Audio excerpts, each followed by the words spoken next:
So I do this thing at the end of every one of my set champs where after I've done pretty okay with hyper aggro, can't be mad about second place. Which does make this my third second place at set champs in a row, but that's neither here nor there. I do this thing where I'm like, let's go play a more complicated deck, and I always end up on some variation of control. Future plat here, I forgot to say like, subscribe, Metafy coaching in description, and Twitch description, and Discord all in the description down below. Okay, back to the video.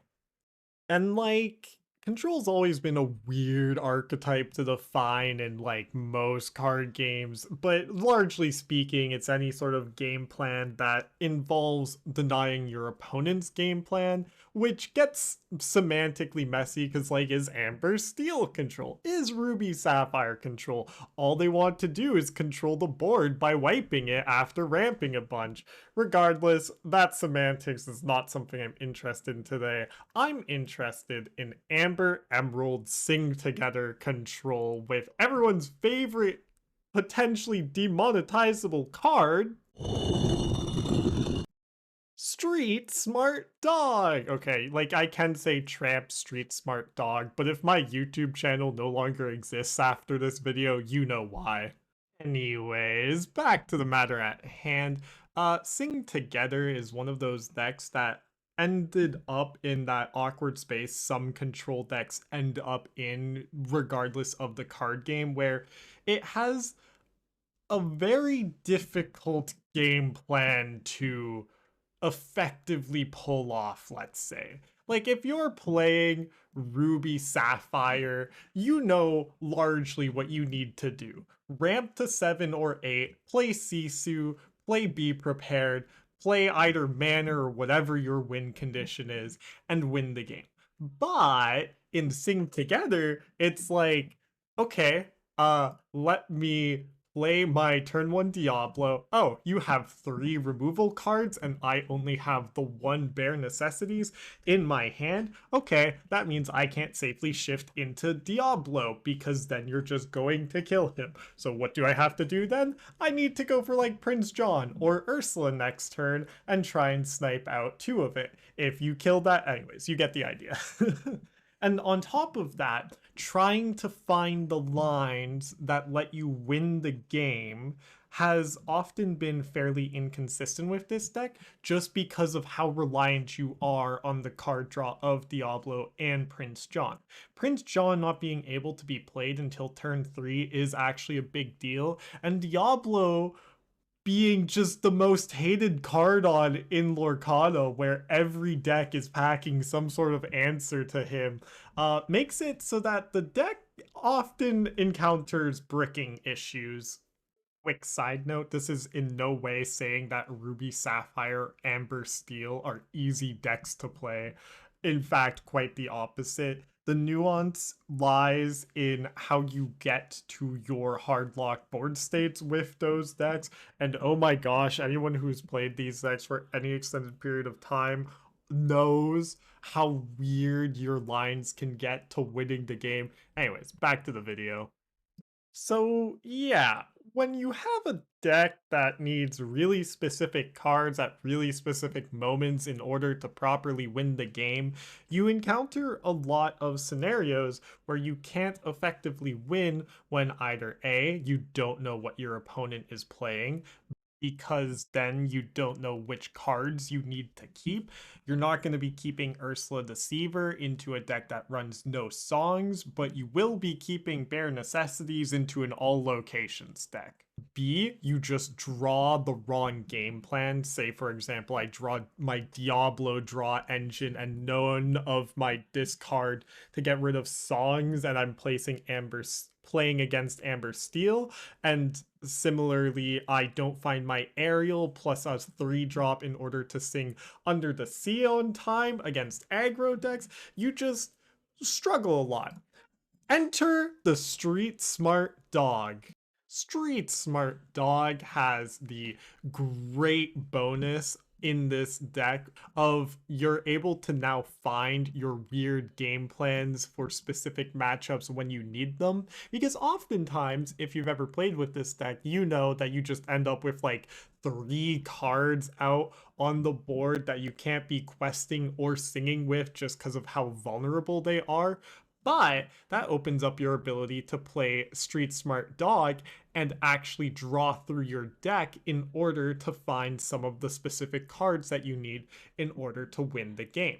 If you can't find Tramp, that's fine. Oftentimes that means you either have a draw engine online already and don't need to filter through your deck, or you have just everything you need in order to win the game from there. And I'm not gonna lie, I do believe this deck is very slept on right now because your ability to find specific game plans that you need for specific matchups using Street Smart Dog is really powerful. And I'm not seeing that many lists online actually run Street Smart Dog. There are still so many lists running Lucifer, which, while not bad, does not solve the fundamental problems of this deck, aka you struggle to find the right cards at the right time. On top of all of this, Street Smart Dog can also act as a singer for Under the Sea, and this amazing inclusion in this deck of look at this family. Look at the top 5 cards of your deck. You may reveal up to 2 character cards and put them into your hand. Put the rest on the bottom of your deck in any order. So now you have the ability to churn through your deck to try and find the song cards you need in specifics with Ariel, or you can try and find the specific character cards you need, such as Kida, if you have Street Smart Dog out on the board.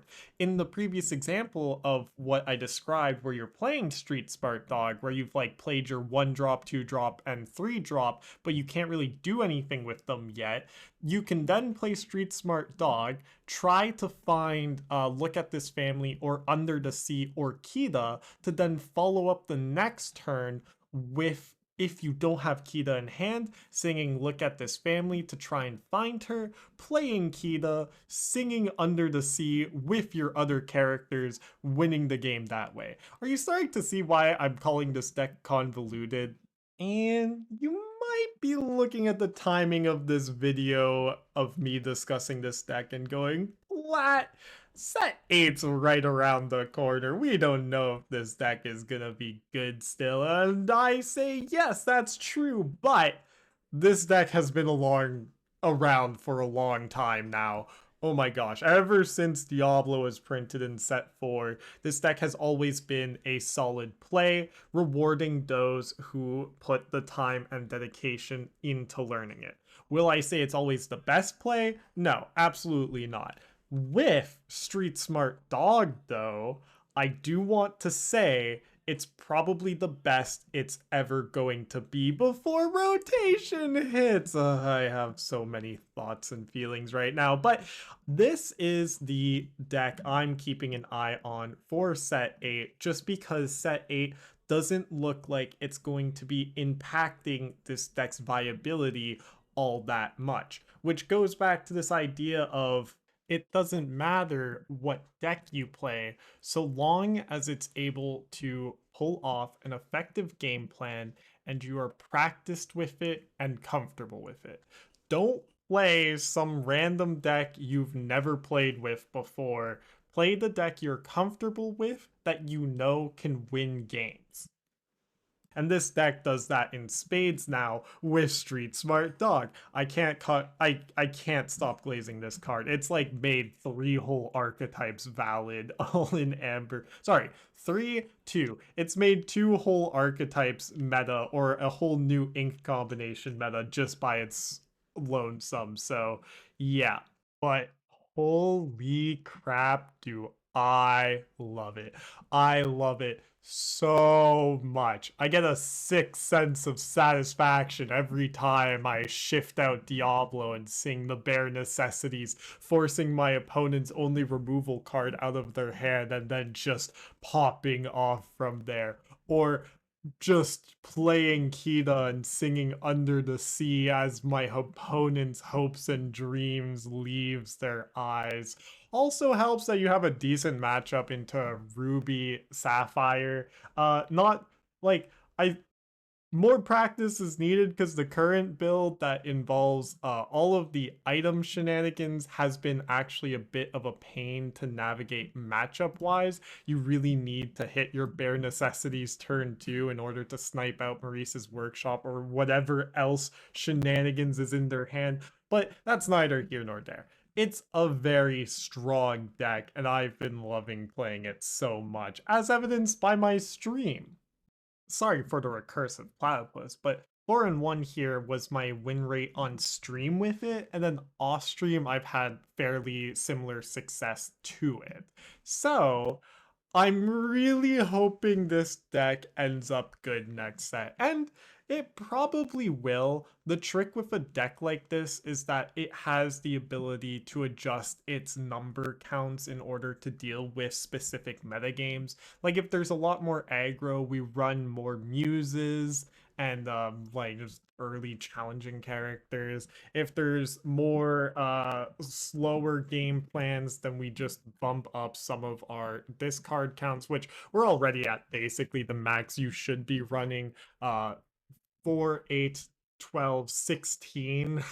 Like that is an absurd amount, but the problem with these discard sources is they aren't recursive.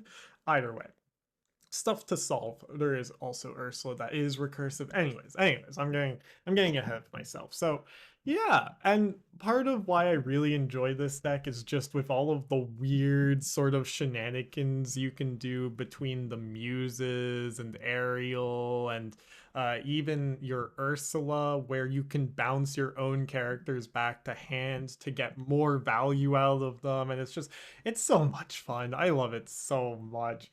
So yeah, that was just the video. But mark my words, I am going to make my first ever meta prediction for a set I haven't tested yet. I believe this deck will still be good in set 8.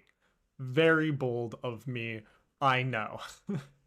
But yes, if you're looking for a relatively inexpensive control deck to play that you don't have to spend like $300 on, I do recommend this one, especially if you're looking towards the expanded format for when rotation inevitably hits. A lot of the cards contained within this package of a deck are probably going to end up being played in some form in expanded. Maybe not these specific cards, but you get the idea. But with that all said, I hope you enjoyed this video, and I hope to see you in the next one. Bye!